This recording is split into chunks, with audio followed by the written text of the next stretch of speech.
Good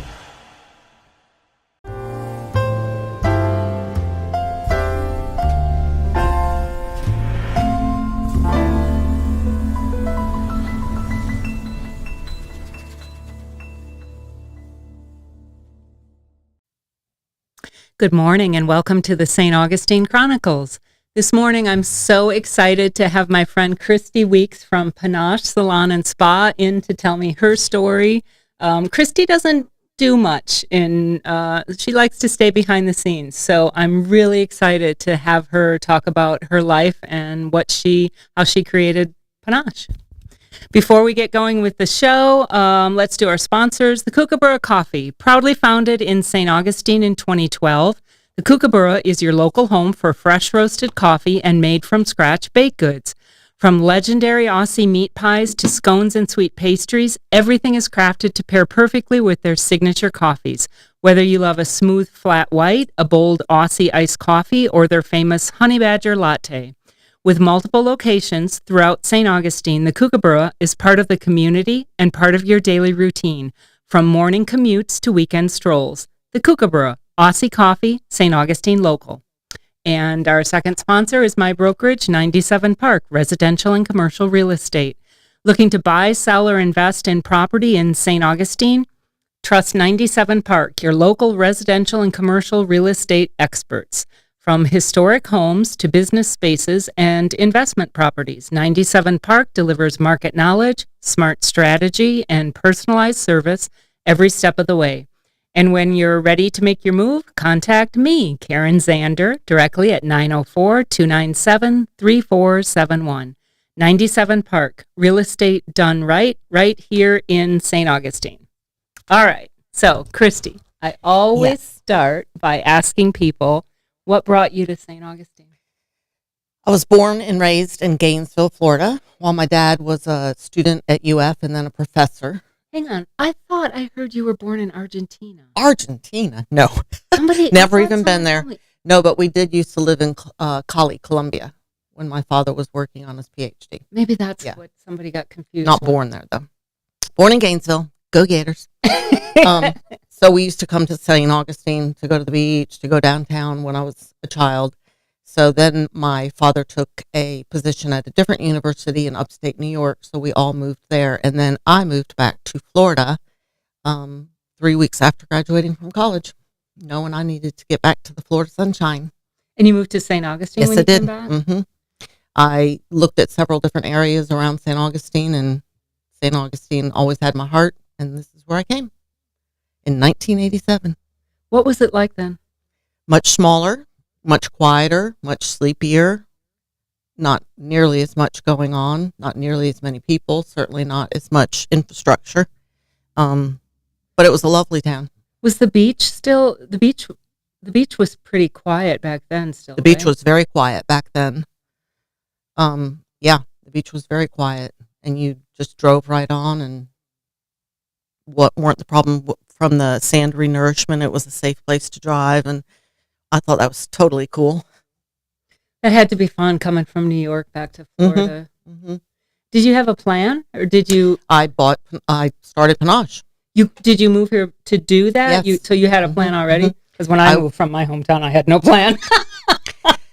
I had a plan thanks to my father, who was very grounding for me. But I had a plan to move to St. Augustine and to start a business because I got my degree in psychology and in business. And I moved to St. Augustine to start a business. And we looked at many different businesses, and I ended up starting Panache. No experience whatsoever. Yeah, you weren't even doing None. hair then, No, right? No, not a thing. Just business interest. So it was a sink or swim for a very long time, and I was swimming really hard. I know. Len told me one time that after you bought it, then you realized I have to go get my license. I can't run this without. So I bought what was a 3-chair little salon in our original Panache location on Hippolyta Street, and started it as Panache. Had like 1 employee, grew to like 3 employees. And I quickly learned that I need to go to school because you need to know what you're talking about in order to do it. And I was thinking about it more from the business end, and my minor was psychology. but I quickly learned I needed to go to school. So I did.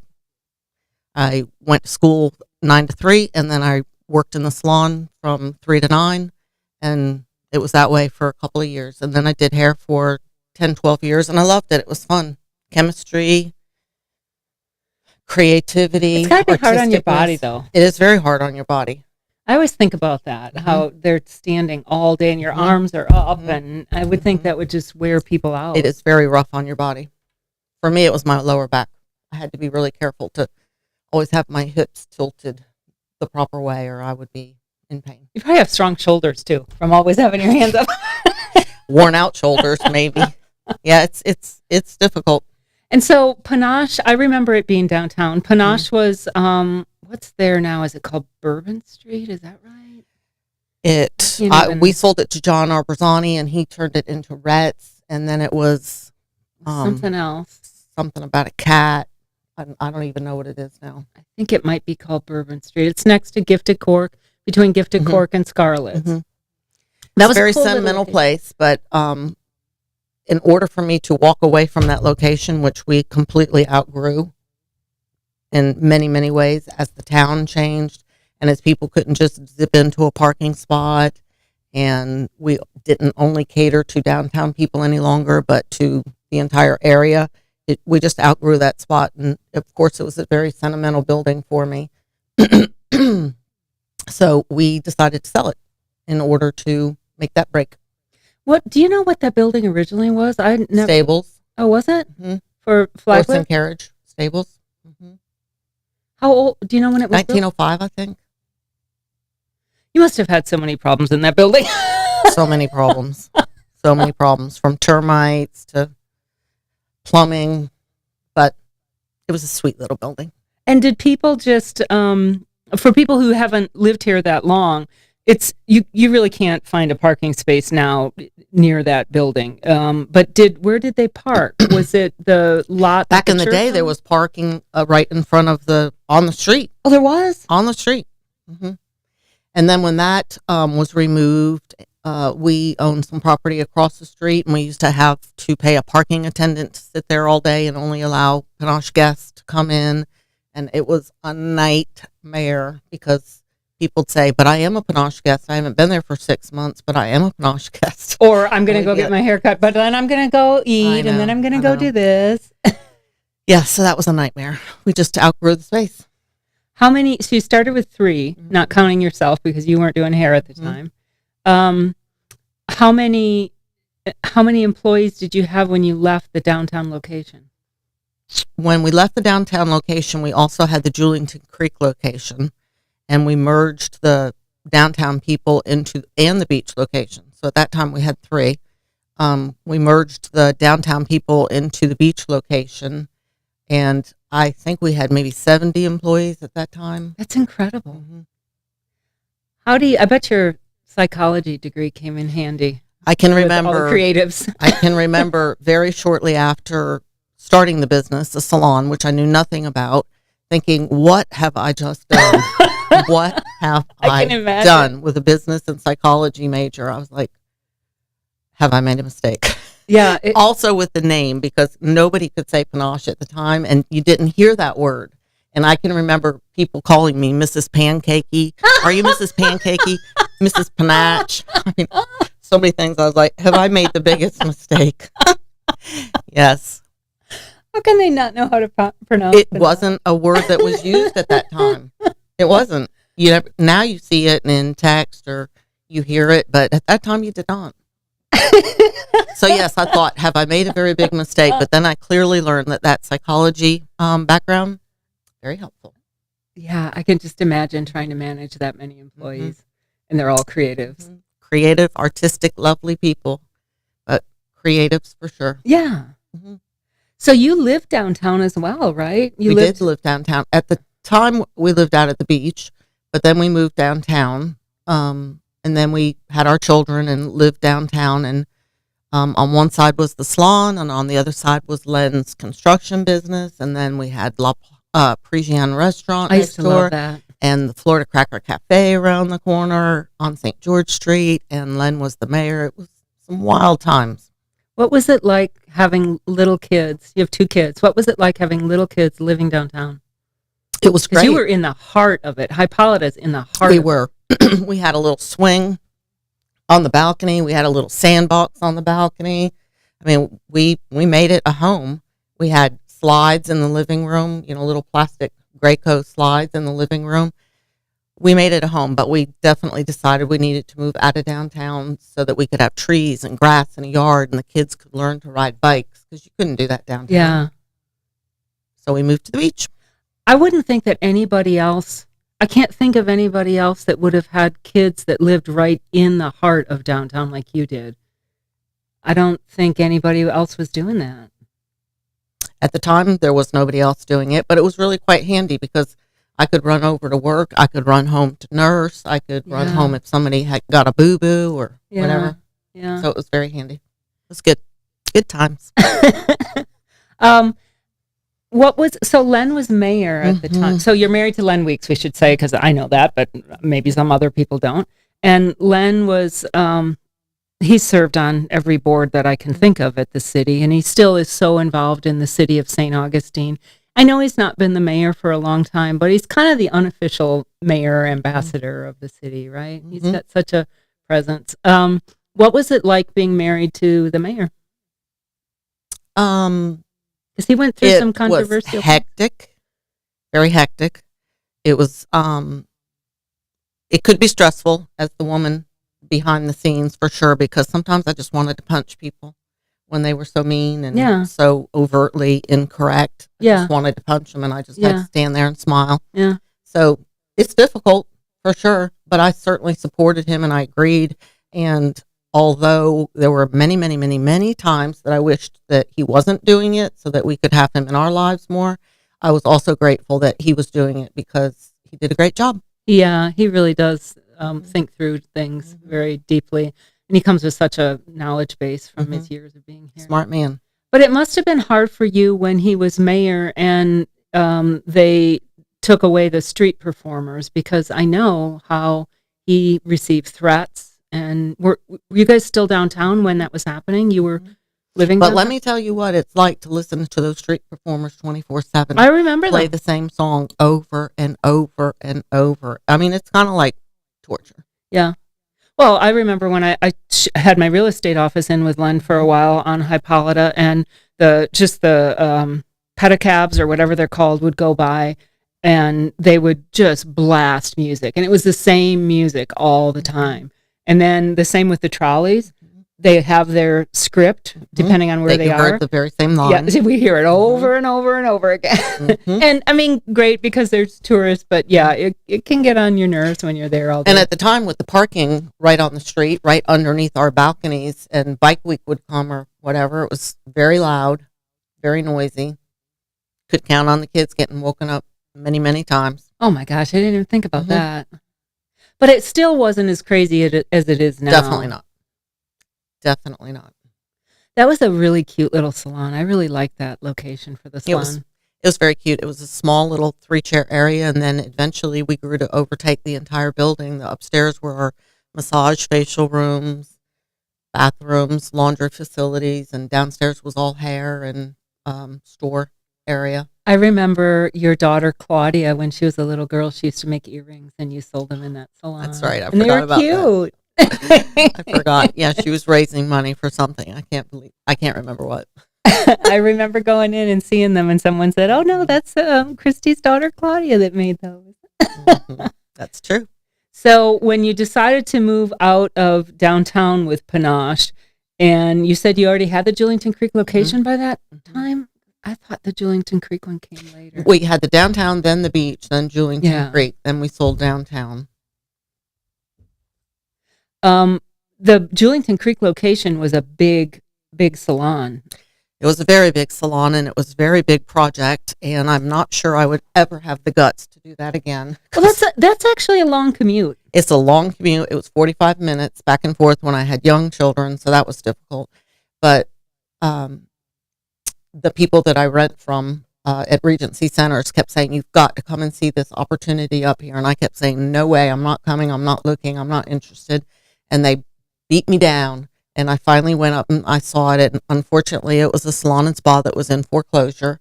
And I could walk in and take all the equipment. And it was a sweet deal for me. And I was like, I have to do this. How can I walk away from this opportunity? It's such a fantastic opportunity.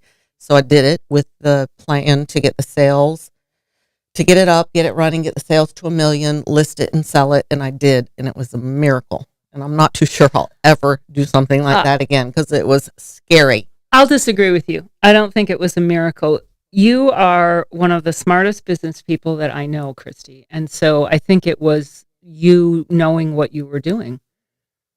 I don't think it was luck. It was another sink or swim situation. It was hard work, and yeah, I had a great team working with me. I was very grateful for that, and we made it work. And the beach location, how many do you have there now? 50. How many did you have at the height when you had both or all three locations? I think about 70. I don't even remember, to tell you the truth. I think I blanked it out. But we have 50 now, and they're all wonderful people. We have a fantastic team. I think a lot of all of them, from stylists, receptionists, guest care, estheticians, manicurists, massage therapists. They're all phenomenal. How much has the salon business changed since you started? Well, when I started, it really wasn't a very respected industry. It was kind of not, people used to say, what, you own a saloon? Like, no. Pancake saloon? It would be a pancake saloon. No, it would be a salon. But it wasn't a really respected industry. And I feel like we've worked really hard to make it a respected industry, and people should be very proud that work in it, because it's not just about cutting somebody's hair or painting somebody's fingernails. That is not what it's about. There's nothing life-threatening or shattering about that. It's about human connection and making other people feel heard and seen and valued and loved and cared for, because a lot of people don't get that. That's so interesting that you just said that, because that's kind of what you are as a person, Kristy. I never thought of it that way. I'm sure you don't, but I think that's what you are as a person. That's one way that I would describe you. Well, thank you. And I think from what I know about you, you're just a very loyal person. If you're going to call somebody at midnight and say, "Hey, I need help," you would pick up the phone. And I would you go would be and that I person. would help. And you would do it. Yep, you would do it. But you didn't have, like, the spa part of it wasn't a thing then. No, it was not a thing. We had spa upstairs at the downtown location. As we evolved down there, we had 2 massage rooms and an esthetician's room and a manicure pedicure room. But we really evolved the spa when we moved to the beach. And that was in 2007 that we started the beach location. But we originally only had one section of it. Then we added a second section. And then in 2020, maybe it was, we added that third section, which is where our full spa is now, in Serenity Room, which is quite lovely. And let me tell you, it's difficult to create a lovely, serene, calming space in the middle of a strip mall. So that was a challenge for us. And I think we did a really great job with our contractor, Len. Yeah, best contractor ever, right? Definitely the best. Len's always, no matter what, Len will figure out a way to make it happen. Mm-hmm. Any true. idea. And it'll be perfect. It'll be perfect, beyond perfect. Might take a little while longer. I'm like, 99% is okay. He's like, no, it's not. But it is a beautiful space. But you weren't like, all the injections and the, I don't even know what to say, because I'm not in that world. I don't know what to call it, but like the Botox and all that. We partner with Amara, and they didn't have any of that. No. You're right. You're absolutely right. That must have really changed how the trajectory of the industry. Yeah, and also how the income is produced in a salon or spa, right? Because though that's just so popular, and it's a more, don't they do that more often? People do that more often than, I mean, People you can have go a long time become between haircuts. right. People have become much wiser as to the necessity to take care of themselves, and we all practice or preach and try to practice that you have to take care of yourself before you can take care of others. It's difficult to do, especially as, working moms, women, Yep. but we encourage them to take care of themselves because you need it to stay grounded and focused and healthy. Well, that's something I wanted to talk to you about, actually, because as I said, you are truly one of the smartest business people that I know. And if I were going to start a business and I could pick anybody, there'd be a few women that I would pick, and you would be one of them to work with. Susan What kind of Phillips. business? Anything. Susan Phillips is another one. She's just amazing. We could do it. But I feel like you really try to grow the people that are with you and give them opportunities. Absolutely. And it's hard to make a living here, right? It's really there. We don't have the industries that pay a lot. So how do you create those opportunities for people? So over the years, it has come to me that my job is to give other people jobs, and I'm proud to give 50, mostly women, three men, mostly women, just because that's how it's worked out. But I'm proud to give them jobs. We have several widows. We have a lot of single moms, and that is my job in life, is to give them opportunity and give them jobs to form a career for themselves. We also provide for them health insurance, dental and vision insurance, paid vacation, 401k. I mean, that is my job, to take care of those people and help them grow and help them support themselves very well. And they work very hard, and they earn every single solitary bit of it, but we bring them in shortly after they've gotten out of school, most of the time, and then they go through our assistant program, and they learn, and then they go on the floor a year, maybe more later, and we coach them all along the way, and that's our job. And so doing something like that, can you support, if you're a single mother, can you support yourself and a couple kids in that industry now? Sure can. That's really cool, because that's so hard to It's find. so exciting to me every year when the W-2s come out, and I get to look at the earnings. I'm like, woohoo! Yeah. I'm very happy for them. Yeah. Because it's really hard. It's It is hard very to find hard. something here. Mm-hmm. In other places, maybe it's a little bit easier, but we just don't have all the opportunities that some other places And have. the cost of living is so high here. Yeah. And I think about that. I read in the paper how you shouldn't be spending more than 23% of your income on housing, or you're going to be in trouble. And I think about that. I would think that most people spend more than Definitely. that, just because I'm in the real estate industry, and I don't think that's. I don't think it's I possible don't think you can either do it if here. you do the math. No. It's not going to happen. What would you tell a young female who wants to open a business now? What do you think the most important thing is? Because you opened a business not knowing anything about Right. that particular Right. industry. And because of that experience, I would most definitely say go and work for someone else that you admire in the industry and learn.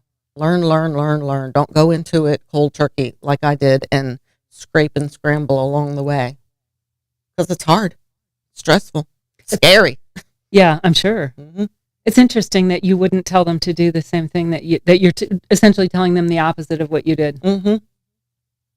And I'd say be ready to work, and don't plan on making any money for at least the first 3 years, personally.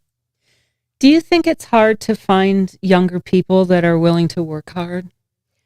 I think that younger people have a different sense of what's important to them, meaning they want flexible time off. They want time off. They don't want to work 24/7 like I grew up doing. They have different priorities, for sure. Yeah. That doesn't mean that when they are scheduled to work, that they don't come in and they don't work hard during that time. But they don't want to work 72 hours a week. Yeah, I see that in the brokerage as well, and it's just different. And you can't fault them for it, because in a lot of ways it's probably better than what you and I grew up with, but it's very different from the mentality that I had and probably still have. It's just it's hard sometimes. You have to remember with the younger people, they're just trying to be healthier. than what we were. Mm-hmm. And you and I grew up in an era where women were still, there was so much sexism and just, I'm sure in your industry, I was in Las Vegas before I moved here, so you can imagine. And you couldn't do anything about it. It was just there. It wasn't, you wouldn't, there was no complaining. It was just part of what life was like. You can get the, we just finished reading a book in our book club with, I can't even remember the exact name of it, but the Troublesome Women's Book Club. Perfect name. Totally. But it took place in the 60s, 70s, and it refreshed my memory as to what life was like for women back then. And I thought, thank you, women, for fighting for us, because it's not that way now. I mean, we don't have to get our husband's permission to open a bank account or whatever. Right? I mean, it's just like, wow. Couldn't have owned property without, Could do anything. Yeah.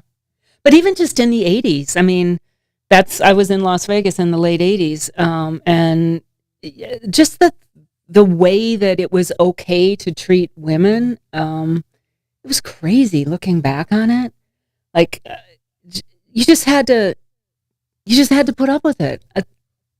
Power through. Yeah, exactly. Yeah, well, and it's not that long ago, right? But it is. Yeah. A lot's changed, thank goodness, right? Yeah. We are proud of the fact that we're a group of very hardworking people, mostly women, that support one another.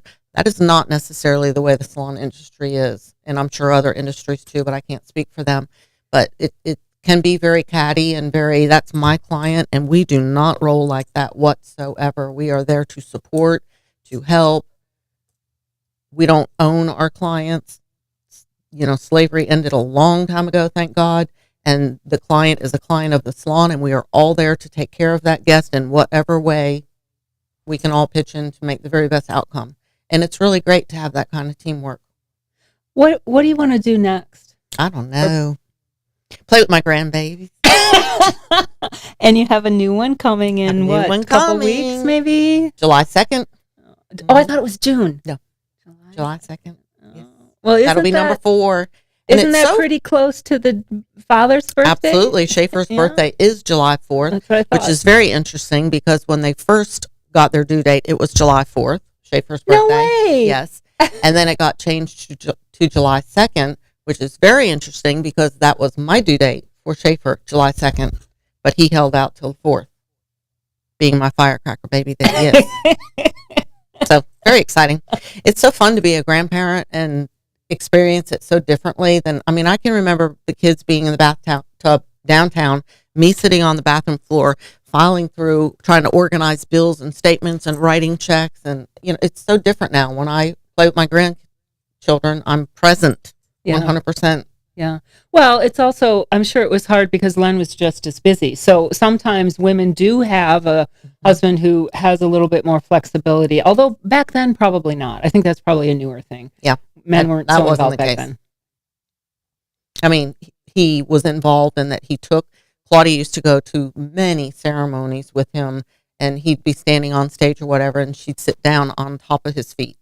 Oh. So, he participated a lot in that way, in the way that he could, but he was so busy. Yeah. How does it feel to you to be married to someone who is always it seems to me anyway, that he's so much in the public eye even still? How does that feel to you?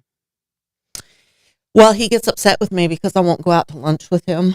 And I'm like, why should I go out to lunch with you? I'd rather stay at work and get my work done, because if we go to lunch, we are not the ones talking. Yeah. You are talking to everybody else in the room, and he doesn't have one impolite bone in his body. Yep. And if somebody comes over to talk to him, he's going to talk to them until they expire or leave or whatever.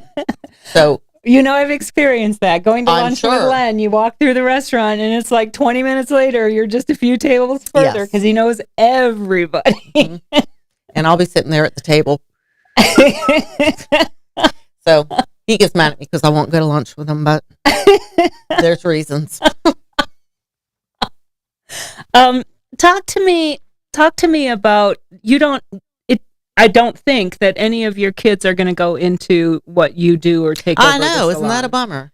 Did you think at one point that No, I maybe, didn't. I didn't really put a lot of thought into it, but I did start bugging my two nieces because they used to love to come to the salon and organize paper clips or anything that we could allow them to do when they were 5 years old and give them a quarter.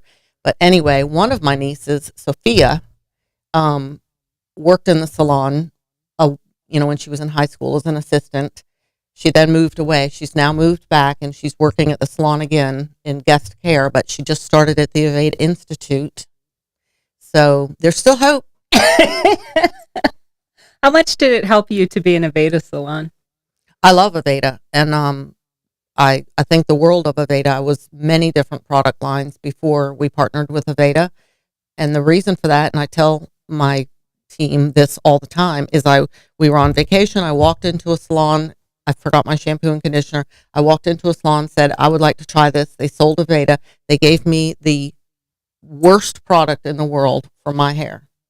They gave me a very deep cleansing. It's called Rosemary Mint shampoo and conditioner for my hair. My hair is dry and blonde, not oily at all. So I was turned off from the Aveda line for quite a while after that because I was like, not for me. And then but I was always attracted to it because they're so environmental and so business savvy and a fantastic product line that's 99% naturally derived. And everything we put, everything all over our body permeates right through our largest organ, the skin. So anyway, finally, when I came around back to Aveda, which was probably in, I don't know what year it was to say the truth, I got to figure that out, but 25 years ago, long time. I love Aveda.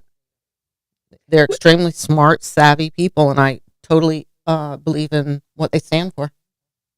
Do they, when you open an Aveda, or you become an Aveda salon, or you open, I guess, as well, do you get a lot of business training from a brand like that, too? Or if you attend it and you listen and you learn, yes. So they give you that type of yes. I have attended a lot of trainings with them, and I've learned a lot. Because I would think if they want their brand on something, or if they allow their brand on something, that they would want to do whatever they can to help the salon become. Unfortunately, something. that does not mean that everybody takes advantage of that, but it's crazy not to because it's free education, but it's also somebody telling you what you should do, and a lot of people don't like that. Yeah. And I do some of it and not some of it, and they probably don't like that. Well, it's working. It's working.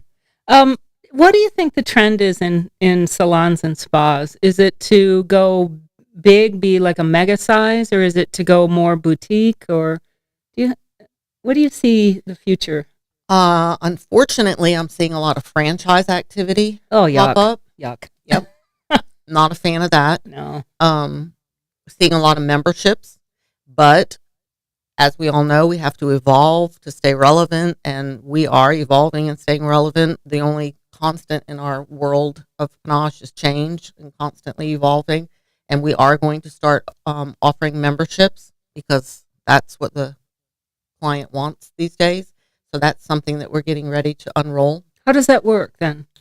You pay a membership fee and you receive a massage or a facial. So we're doing it in the spa, but we're also growing that to be for hair color clients that get their hair colored every 4 weeks because they need to, and they want to keep it fresh, and they don't want to see their sparkles coming through.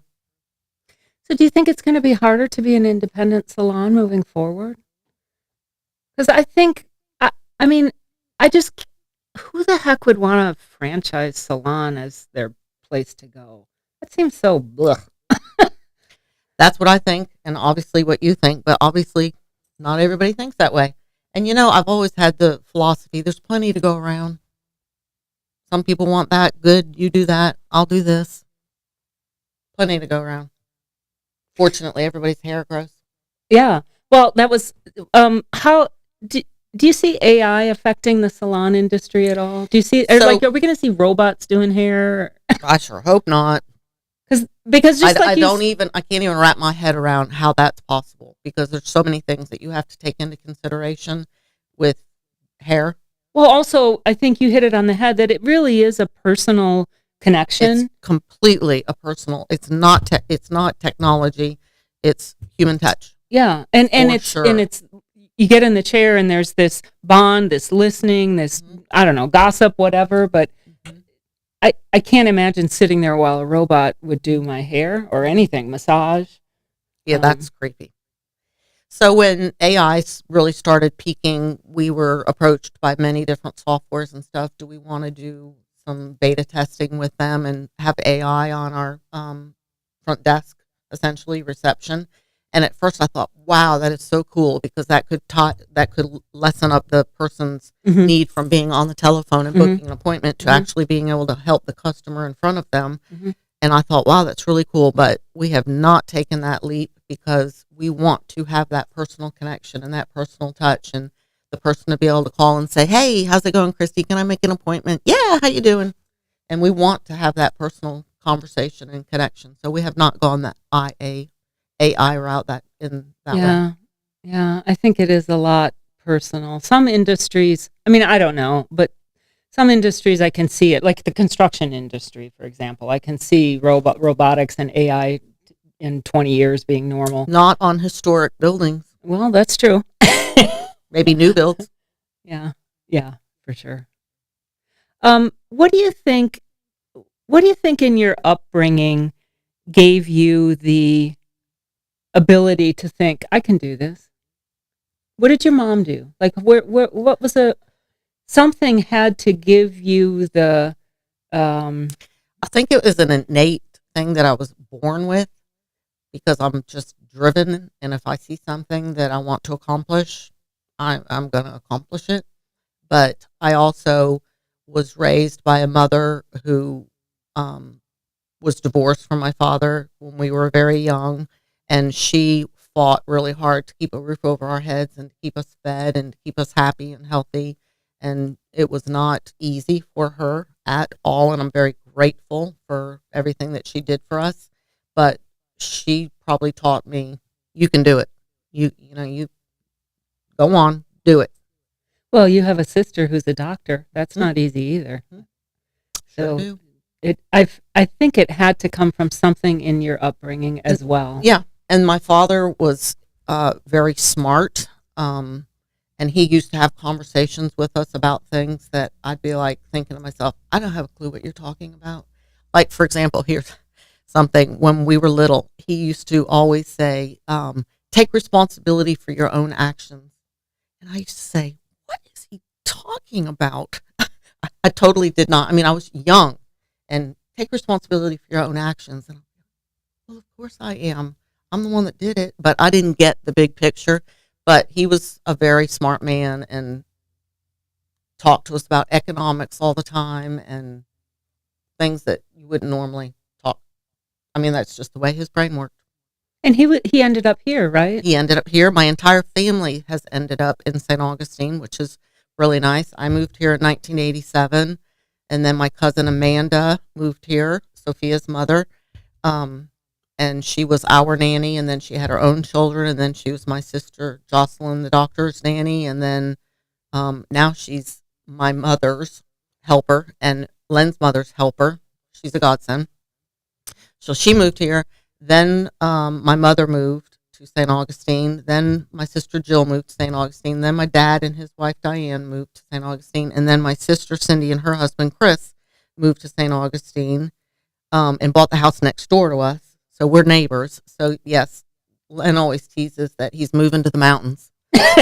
Too much family here. But it's been very good. I'm very grateful. I mean, we're all in a 5-mile radius practically. Yeah, that's kind of funny that they all moved here.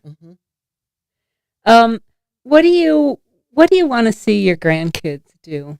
I mean, you've really, I know that you probably don't think about it. I think you're very humble, but you really have accomplished a lot. I think that Panache has to be the biggest salon in St. Johns County, or was at one time, if it's not now. Probably is now. Yeah, so that's an amazing accomplishment, to start from 3 chairs and go to what you did and have at one time 3 locations and all those people that you've employed and that have come through. What do you want your grandchildren to learn about that? Or what do you know? Well, they love to come to Panache right now because of the M&Ms. I want my grandchildren to learn how to be self-thinking and responsible for themselves, take responsibility for their own actions, be polite, kind, considerate people, number one, and then figure out what their love is, what their passion is in life, and follow it. Do it. Yeah, that's what I always wanted for my, I have two girls, you have a girl and a boy, but that's what I always wanted for them is just to go for it. And I always told them, and I still tell them, because they're both still, for a short time, they're both still in their 20s. But I always tell them, you can take risks in your 20s because you don't have that much to lose. When you get to be 40, 50, you've got kids, you've got a house, it's harder to take risks. But when you're young, go take some risks. Exactly. What's What the do you have worst to that can lose? happen? You Exactly. come home and live with us for a little while and start over. Exactly. Do it. Totally agree. Yeah, it's interesting that our daughter Claudia works for the Nature Conservancy, the extremely large worldwide nonprofit. And she's a very environmental person, and her passion is renewable energies. But it's very interesting because she grew up hearing me preach about being conscious. Turn off the water. You do not need to let the water run the whole time you're brushing your teeth. And we had a compost pile, and Len had a little garden, and it impacts what they learn and what becomes important to them. And now she's doing very well, working for a very renowned company. And Schaefer was always extremely interested in what Dad was doing, and he was out, climbing on the rafters on job sites and stuff. And now it's a blessing that Schaefer has come back to St. Augustine and is working with Len and doing a fantastic job. And he's a joy and a pleasure to be with, and a smart, kind human. And that's what's important. Yeah. Find your passion and follow it. I remember Schaefer doing the grunt jobs. For sure. He might have been the Still owner. does. Yeah. Yeah. He might have been the owner's son, but he started at the bottom and he had to work his way up. And he was out there doing the really tough jobs in the summer that a lot of people his age didn't want to do. Yep. And he was out there doing it. And he was proud to do it. I mean, did he complain once in a while? Yes, of course, because he's human. But we've not ever treated them, here's $3 million, go play or whatever. Yeah. They've earned every single solitary thing. And I don't know if you know this story, but one time when Schaefer was in middle school, he got in a little bit of trouble and he had to raise some money. I said, you're working at the salon every single day after school. The school bus is dropping you at the salon, which was humiliating. All women too. And he'd see his friends' moms in the salon getting their hair cut, and he'd be like running through. He used to go to UPS for us, go to Publix for us, take out the trash, do all these things after school until he earned enough money to pay off his debt. And I said, and you will earn minimum wage, not 1 cent more than minimum wage. And he did. Yeah, I did the same when our daughters were old enough, especially the oldest one. The youngest one was in North Carolina for ballet. She left when she was 14, as you probably know. But when the older one turned 14, 15, I can't remember, I said to her, okay, you have two options. You can either go get a job, and of course, we'll help you get there, or you can work here, but you'll earn minimum wage because the jobs I'm going to give you are you can help clean out the attic, you can pull weeds, you can, clean the house. Those are the jobs that you would do here. And she was so quick to go get a job somewhere else. I understand.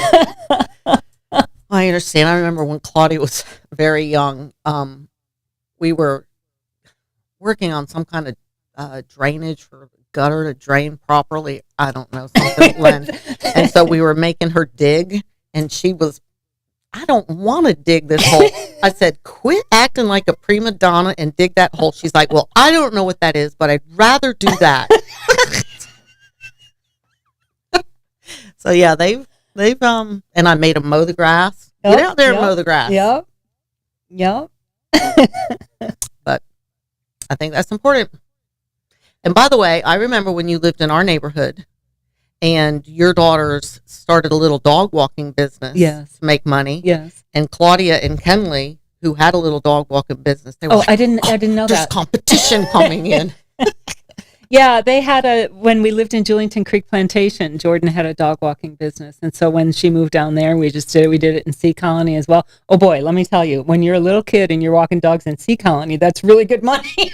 And I used Good tips, I'm sure. but I used to actually, it would bother me because I thought that they were paying her too much and I wanted her to understand reality. Yeah, these jobs pay this, and if you don't want to make this or do this, you go do this. And so they were just giving her so much money to do these dog walks or to let their dogs out while they were gone. And it's not reality. Yeah, it kind of bothered me. I wanted her to experience real life. Pay her dues.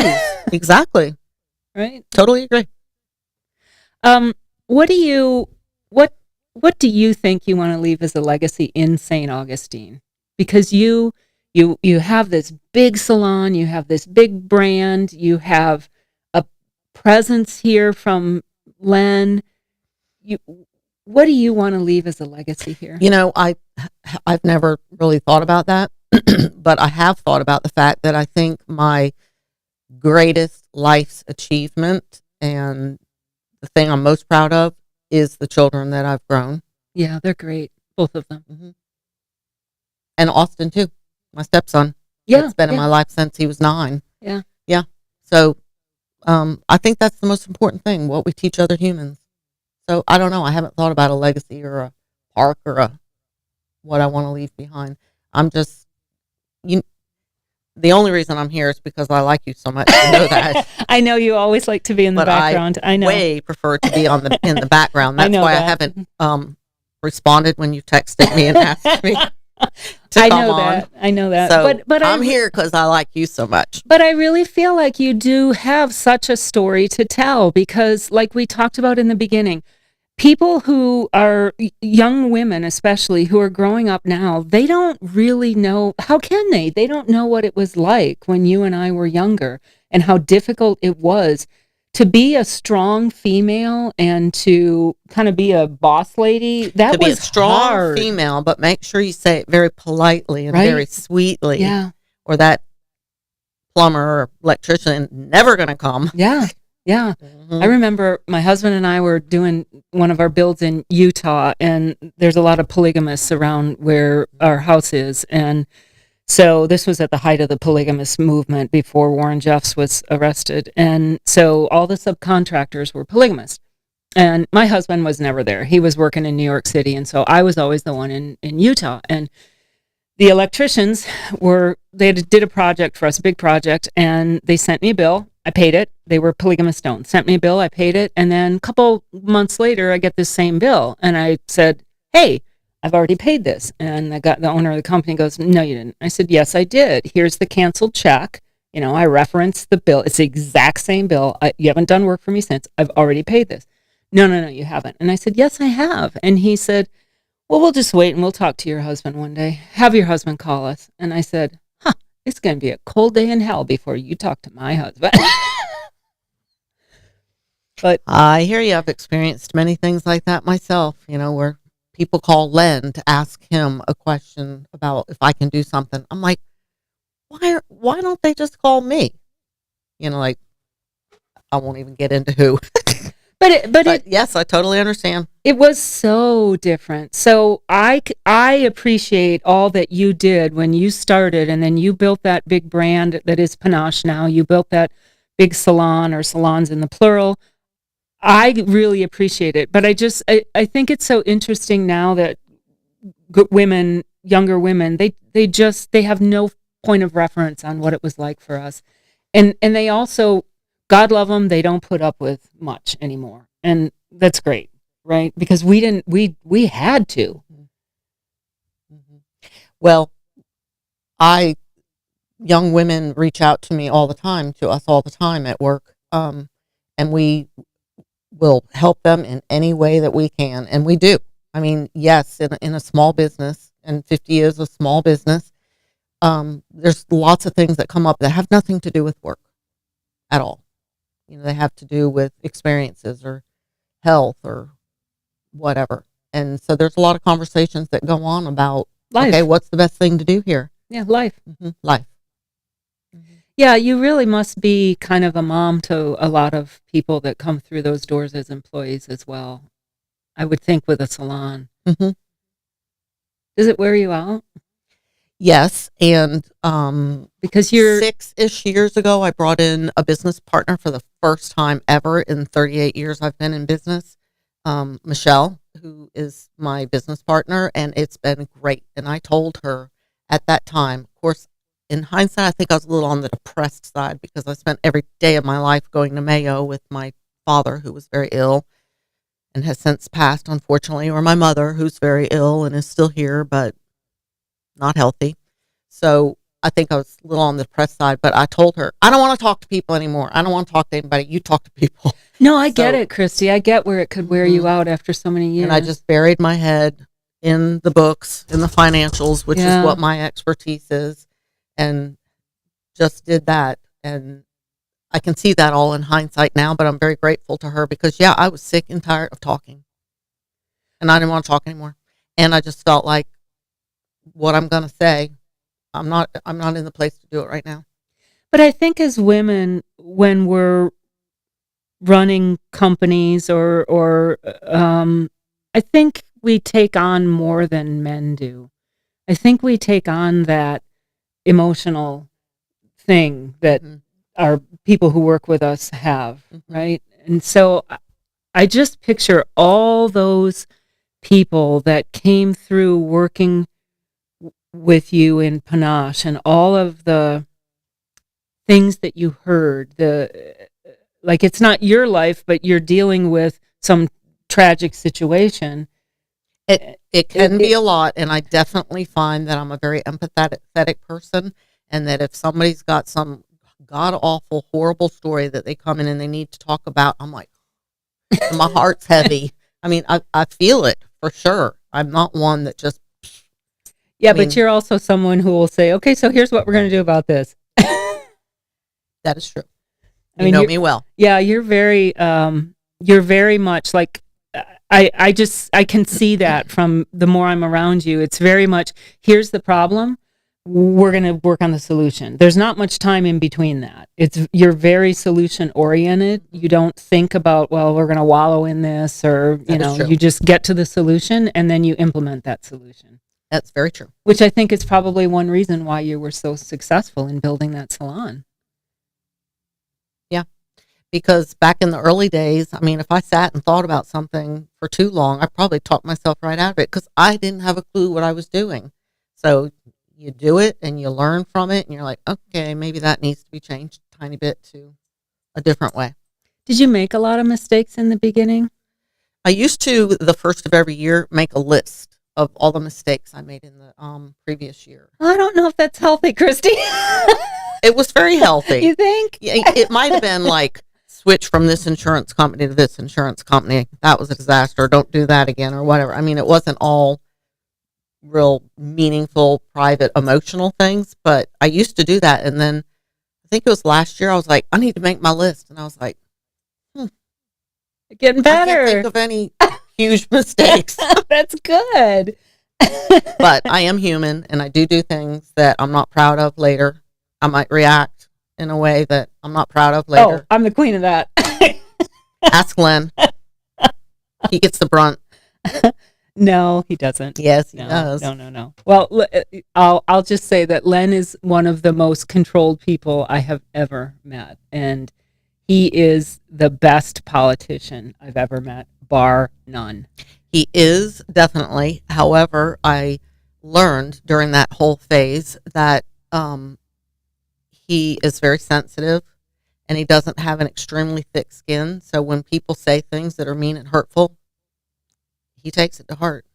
Well, that's why I asked you, because I can't really imagine being married to someone who he's been kind of in the spotlight for 30, 40 years, maybe even. And he does take a lot of heat. And I think, I don't think that's justified. That's my own personal opinion. Because I know he is such a good person, and trying to do the right thing, make the right decisions. But I would just think that would be really hard to watch that. Before we taped this morning, I came from an event a big event that the VCB put on. And so a lot of the local politicians were there. And, one of them came over and we talked a little bit about some heat that he's taking. And his wife is really struggling with it. Mm-hmm. And they have social media now. I can't even imagine that. I mean, back when Len was mayor, email was just becoming a big thing. I mean, there was no social media. Social media is the devil. Yeah. Well, you have to use it for businesses, but if I didn't have to be on it for business, I wouldn't have social media. Totally. And I have a personal social media, but it's also because you got to sort of be out there a little bit. But if I could choose, I wouldn't do it. Ditto. That was one of the beauties of Michelle coming in. I was so resistant to social media until she came in and she was like, we got to do it. I said, great. Okay. You do it. And she was like, okay. And she does it, and she does a great job. Yeah, she does do a good job. Mm-hmm. But that's a double-edged sword, right? Mm-hmm. I mean, it's great to be able to build a business with, but it's just it's essentially just an open forum for people to bash you, and there's you don't know whether is it true. I don't know. I totally agree. And then when you try to tell the story, no, this is not what happened. Then it looks like you did that the other day. Actually, you did a very good job defending that situation. I wonder what that was. The food truck. Oh yeah. Mm-hmm. I definitely learned during those political years that people can say anything they want to say, and then other people take it as truth. Just because somebody says it does not mean that it's true. And I also learned that when people are running for political positions, they can promise the moon and the stars and everything else. They can promise, I'm going to lower your taxes, I'm going to deliver a cake to you every day. They can promise anything they want to. And then it isn't until you get into the position that you learn, I don't have any ability to do that. I can't do that. Yeah. Exactly. And they come in with good intentions, thinking that they can do those things. But yeah, it's different when you're. And then when you get in there, you figure out that. And the lawyers tell you, no, you can't do that. I learned that real quick on boards. Oh, no, you can't do that. You can't make that decision. I know. It's difficult. And then people scream at you about why did you not stop the development? Because I can't. Yep. Yeah. Well, I'm so glad that you came in, Kristy, because as I said, I know you want to be in the spotlight, and you're doing good. No, I don't want to be in the spotlight. I'm sorry. I meant you want to be in the shadows, and you do a really good job of not being in the spotlight. But I'm so impressed with what you've done in the business world, and I'm so impressed with how smart you are as a business person. And you do have so much heart, which I think that's really difficult as a female to balance building a big business and retaining the heart that you want to have in that business. I think that's a difficult thing to do. Totally agree. Because there's pressure to be a hard ass or to be softer, and it's just But really I think it's hard. so important in acknowledging your team and your team getting recognition. And an example of that is this morning, our Aveda representative was coming to us to deliver. We won one of the top 200 salons in America again. Good. I was going to say, year. not the first time. Good. Not the first time. And he wanted to come this morning and present it to Michelle and I. I said, no, don't present it to Michelle and I. Present it to the team. So he went there this morning, like right now-ish, and he's presenting it to the team and doing all the social media that comes along with that, with the team accepting it, because they're the ones that have earned it. So I'm proud of them. Well, I'm grateful for your time. I'm grateful for you coming in to tell a little bit about your story. I really wanted to, even though you don't want to, I really wanted to shine a spotlight on you for once, because Len, this is not a criticism of Len at all, but he does get the spotlight and you're always in the background. And I just feel like you deserve for your story to be told. And I want people to see just what an amazing thing you've created, and what an amazing person you are. Thank you. Thank you for sharing your story today. I really appreciate it. Thanks for bugging me until I came. I'm good at that. I do know you are. Well, that was the latest episode of the St. Augustine Chronicles. Thank you for tuning in.